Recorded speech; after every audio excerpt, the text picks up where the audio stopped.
नमस्कार दोस्तों। दोस्तों, कोई आदमी अमीर कैसे बनता है? किस्मत से, मेहनत से या जुगाड़ से?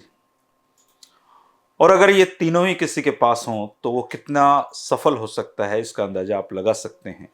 भिवानी के डाडम में पहाड़ खिसका, 5 मजदूरों की मौत हो गई, बहुत सारी गाड़ियों का नुकसान हुआ। लेकिन इसी बीच हरियाणा में एक शब्द चर्चा में आ गया, अवैध माइनिंग का।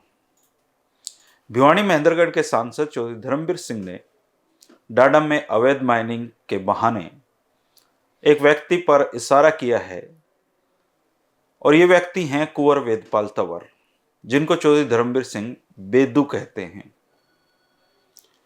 कौन है ये बेदू जो भिवानी महेंद्रगढ़ के सांसद धर्मवीर सिंह को भी चर्चा करने पर मजबूर कर देते हैं? गोवर्धन माइंस के सीईओ कुंवर वेदपाल तंवर की कहानी क्या है? कैसे एक गांव का आदमी माइंस के कारोबार में उतरकर अरबों खरबों की संपत्ति बना लेता है? ये कुंवर वेदपाल तंवर की कहानी है। और इस कहानी में सियासत का कितना योगदान है, किस्मत का कितना योगदान है, जुगाड़ का कितना योगदान है, आज के वीडियो में हम यही चर्चा करेंगे। और हमारे 8 PM में आज कुंवर वेदपाल तंवर की कहानी मैं आपको बताऊंगा। दोस्तों, अगर आपको कहानी पसंद आए तो इसको शेयर कर सकते हैं। चैनल को सब्सक्राइब नहीं किया है तो चैनल को सब्सक्राइब कर सकते हैं। और आप खुद इस कहानी का कहीं हिस्सा रहे हों या आपके पास कोई जानकारी हो तो आप कमेंट करके भी बता सकते हैं।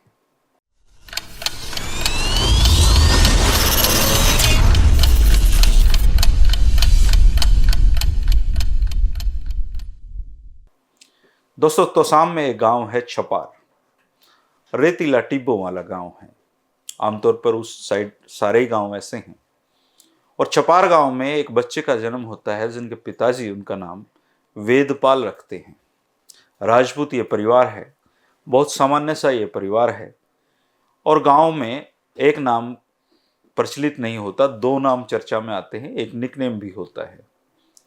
तो वेदपाल तंवर कब बेदू बन गया ये किसी को नहीं पता। पढ़ाई में भी औसत दर्जे के थे। बड़े हुए, शादी जल्दी हो गई तो कुछ काम भी करना था। बताते हैं कि वेदपाल तंवर ने एक मैटाडोर उस समय ले ली और हिसार तोसाम रोड पर सवारियां ढोने का काम करने लगे। राजनीति में थोड़ा बहुत चस्का था। तो उस समय तोसाम क्षेत्र के विधायक होते थे चौधरी धर्मवीर सिंह। चौधरी देवीलाल की सरकार में वो मंत्री बने तो उन्होंने अपने वर्कर वेदपाल तंवर उर्फ बेदू को पब्लिक हेल्थ में डेली वेजिस पर कर्मचारी लगा दिया, जिसको हम देसी भाषा में नलके खोलने वाला कहते हैं।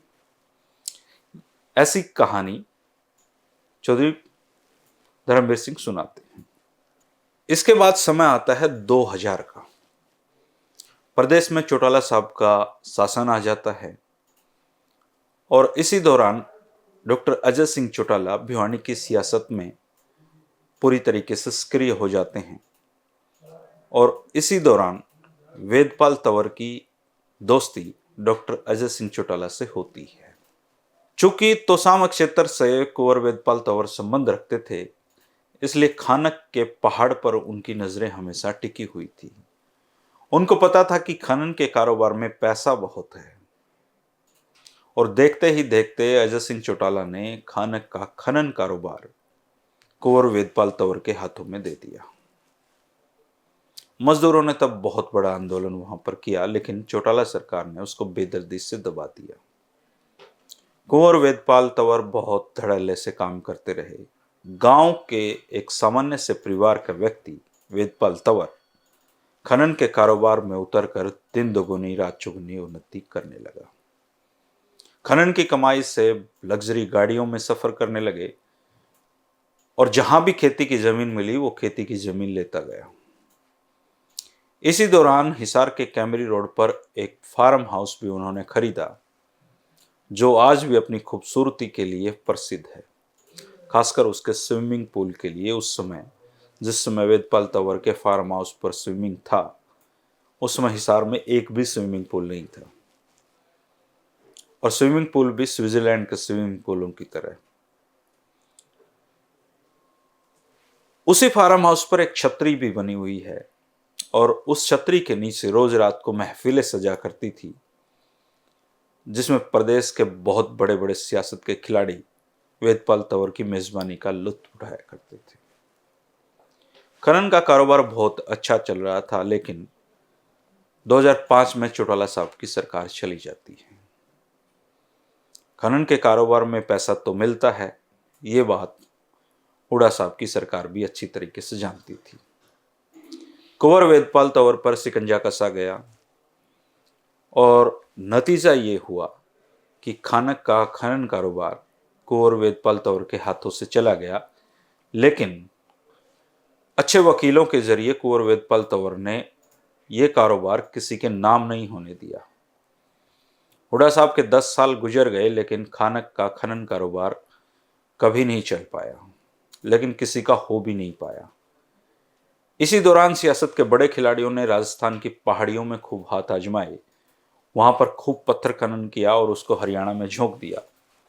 अगर आपको याद हो तो हुड्डा सरकार पर यह सबसे बड़ा आरोप लगता था कि हरियाणा का खनन न खोलकर उन्होंने अपना पैसा राजस्थान भेजने का काम किया है, जबकि हकीकत ये थी कि राजस्थान में खनन के अधिकतर कारोबार तब हरियाणा के लोगों के ही हाथ में थे और उनका सीधा संबंध सरकार से था।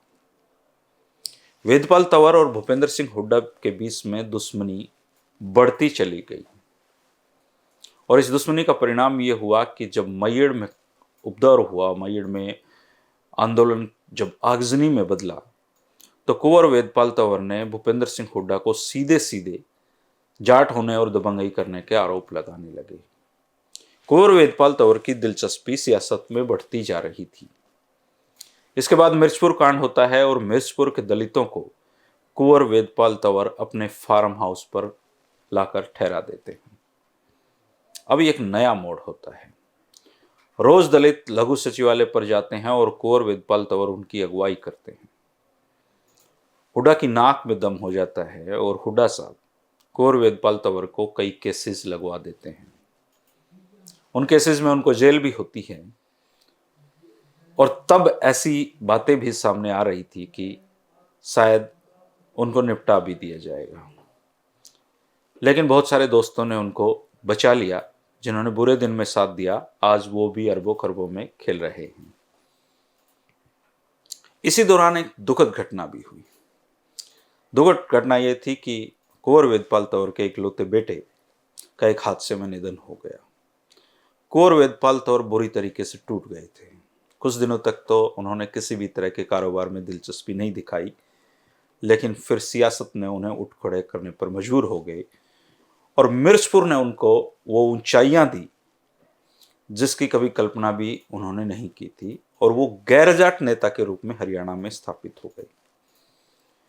राजकुमार सैनी ने इस फसल को बहुत बाद में काटा, लेकिन सबसे पहले हरियाणा में अगर जाट गैर जाट का नारा देने वालों में से कोई है तो वो कुंवर वेदपाल तंवर ही हैं। कुंवर वेदपाल तंवर ने 2 चुनाव भी लड़े। कुलदीप बिश्नोई से भी उनकी दोस्ती रही। किरण चौधरी जी जो हरियाणा सरकार में मंत्री थी, उनसे भी उनकी काफी नजदीकियां रही। सियासत में भी उन्होंने आज हाथ आजमाया, 2 चुनाव भी लड़े, लेकिन शायद सांसद या विधायक बनना उनके भाग्य में नहीं है। लेकिन उनको राजनीतिक का इस्तेमाल, राजनीतिक लोगों का इस्तेमाल कारोबार के लिए कैसे किया जाए, ये सिखाया था सपा नेता अमर सिंह ने। दोनों राजपूत थे और अमर सिंह से जो उनकी दोस्ती हुई, वो दोस्ती बहुत गहरी दोस्ती में बदली।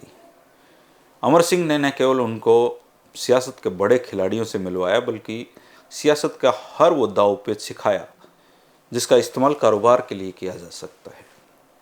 इसके बाद वेदपाल तंवर ने चुप रहना भी सीखा। जिन जिन लोगों से उनकी लड़ाइयाँ थी, वो लड़ाइयाँ उन्होंने बंद कर दी और कभी भी अपना मुंह नहीं खोला और एक तरीके से चुप रहकर काम करना वो सीख गए। लेकिन सियासत के लोगों में की भी एक कीमत होती है, ये वेदपाल तंवर को अमर सिंह सिखा गए। जयप्रदा का उनके घर आना जाना था। इस तरीके से वेदपाल तंवर अपना जो हुड्डा साहब का टेनोर है वो उनका जैसे तैसे निकलता है, लेकिन बाद में कुदरत उनको एक खुशी भी देती है। उनको उनके घर एक बेटे का जन्म होता है और वेदपाल तंवर फिर से अपने कारोबार में जुट जाते हैं। फिर इसके बाद आती है भाजपा सरकार और कानून की चक्कर घिरनियों में जैसे तैसे करके वेदपाल तंवर अपने माइंस के कारोबार को फिर से आजमा लेते हैं। गोवर्धन माइंस के सीईओ हैं वो। आज उनका माइंस का कारोबार हरियाणा से बाहर भी फैला हुआ है। ऐसी कोई गाड़ी नहीं है जिसमें वेदपाल तंवर सफ़र ना करते हों, या ऐसी कोई जगह नहीं है जहां पर वेदपाल तंवर की अब संपत्ति ना हो। पिछले दिनों जीएसटी का एक छापा भी उन पर पड़ा था, लेकिन उस छापे में क्या निकला किसी को कुछ नहीं पता है। वेदपाल तंवर इस बात का एक उदाहरण है कि कैसे गांव का एक व्यक्ति सियासत के साथ मिलकर सियासत के कॉकटेल से बड़ा आदमी बन सकता है। वेदपाल तंवर में कुछ खूबियां भी हैं। वेदपाल तंवर में सबसे बड़ी खूबी यह है कि जब उनकी खुद की हैसियत 10 रुपए की भी नहीं थी, तब भी वो दोस्तों को 100 रुपए उधार लेकर खिला सकते थे। ये खूबी उनमें आज भी बनी हुई है। उनको दोस्तों का दोस्त कहा जाता है। जिस समय वो जाट गैरजाट का नारा बुलंद कर रहे थे, उस समय भी उनके वो जाट दोस्त हमेशा उनके साथ खड़े रहे। आज वो माइंस के कारोबार में उनके सहयोगी हैं। मिर्जपुर के जो पीड़ित वो अपने फार्म हाउस पर लेकर आए थे, उनमें से बहुत सी गरीब लड़कियों की शादी वेदपाल तंवर ने कराई। इसके अलावा माइंस के कारोबार में भी वही लोग लगा रखे हैं जो आजकल अच्छा खासा कमा रहे हैं। वेदपाल तंवर की एक और खासियत है, वेदपाल तंवर अपने राज किसी से शेयर नहीं करते हैं। इसका एक उदाहरण मैं देता हूँ। जब हुड्डा साहब की नाक में उन्होंने बुरी तरीके से दम कर दिया, तो हुड्डा साहब के भिवानी के एक दोस्त वेदपाल तंवर को उनके सामने लेकर गए। इधर वेदपाल तंवर थे, इधर भूपेंद्र सिंह हुड्डा थे। और भूपेंद्र सिंह हुड्डा ने सीधा उनसे पूछा, भिवानी की एक नेता का नाम लेकर, कि तुम उनको कितने पैसे देते हो। वेदपाल तंवर ने कहा कि आप राजा हैं, मैं प्रजा हूं। मैं आपकी प्रजा में से एक छोटा मोटा कारोबारी हूं, और कारोबार का ये नियम है कि मैंने किसी को क्या दिया मैं किसी से शेयर ना करूं। आप मुझे आदेश करें कि आपको मुझसे क्या चाहिए, मैं उसका जिक्र भी जीवन भर किसी को नहीं करूंगा। हुड्डा साहब और उनके बीच कोई डील तो नहीं हो पाई, लेकिन ये एक मूक समझौता जरूर था कि आज के बाद तुम मेरे रास्ते में मत आना और मैं तुम्हारे रास्ते में नहीं आऊँगा। और शायद वो सियासत में दूरियां बनाने का उनका आखिरी दिन था। इसके बाद उन्होंने सियासतदारों से दोस्तियां कायम की और आज माइंस के किंग बनकर वो उभर हैं। माइंस के किंग आप उनको कह सकते हैं। कुंवर वेदपाल तंवर पर चौधरी धर्मवीर सिंह कभी उनके वो समर्थक होते थे, लेकिन एक समय उन पर निजी हमले भी बोले हैं, जिनका बदला शायद मौका मिलने पर चौधरी धर्मवीर सिंह उनसे लेंगे। लेकिन कुंवर वेदपाल तंवर ने अब चौधरी धर्मवीर सिंह पर भी चुप रहना शुरू कर दिया है। वो कभी भी किसी पर अब टिप्पणी नहीं करते, और इस मामले में वो हमेशा एक बात का एग्जाम्पल दिया करते थे कि चौधरी भजनलाल सियासत के वो चेहरे थे जिन्होंने जीवन में कभी भी ओछी बात नहीं की। वेदपाल तंवर उसी फॉर्मूले को मानते हैं। बुरे दिनों में भी और अच्छे दिनों में भी कभी भी उन्होंने ओछी बात नहीं की है। वो पॉजिटिव रहते हैं। माइंस के किंग हैं, डाडम से चर्चा में हैं। उनकी गोवर्धन माइंस चर्चा में है, कुंवर वेदपाल तंवर चर्चा में है। जैसे जब तब कहानियाँ उन पर सुनी जाती रहेंगी, बनाई जाती रहेंगी, लेकिन जब भी गांव के एक व्यक्ति के अमीर बनने की कहानी अगर हरियाणा में सुनाई जाएगी, तो निश्चित तौर पर एक पन्ना उसमें कुंवर वेदपाल तंवर का भी होगा। तो दोस्तों, ये थी कुंवर वेदपाल तंवर की कहानी। मैंने कोशिश की है कि इस कहानी में सारे पहलू को मैं सिमटा पाऊँ, सब चीज़ें आपको बता पाऊँ। फिर भी अगर कोई कहानी छूट गई हो, कोई पहलू छूट गया हो, तो आप कमेंट कर सकते हैं। मिलते रहेंगे। शुक्रिया, नमस्कार।